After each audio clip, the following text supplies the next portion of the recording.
What is driving you in this journey? What is driving you right now? What is your reason for doing what you're doing?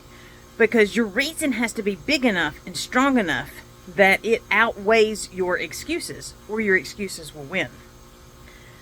When I was in the dating scene, I put on one of my favorite skirts to go out dancing, and when my date met me, my date pointed out that my favorite skirt was fitting a little snugly.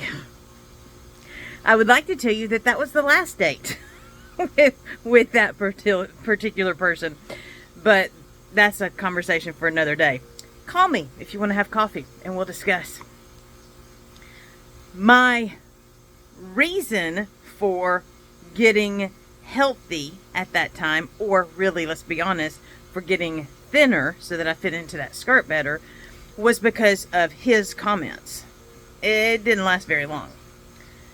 Flash forward to a few months ago, and a new neighbor was moving in alone. They didn't have any assistance, and I wanted to help. So I started carrying stuff up for that new neighbor. They were on the third floor. I made it 3 trips before I was exhausted. I had to take a break. Fortunately, my neighbor was to the big items that I wasn't going to be able to help with either anyway, so I didn't look as much like a wimp as I felt. But I started the next day trying to find a system that would work for me so that I could get healthy. I actually started praying, Lord, thank you for the releasing the weight that has been holding me down in discouragement.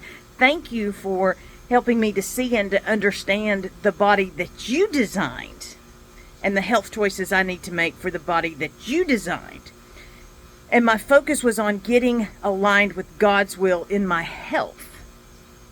Not in fitting into a skirt, not into looking right for this person or that person, but to be aligned with God's design.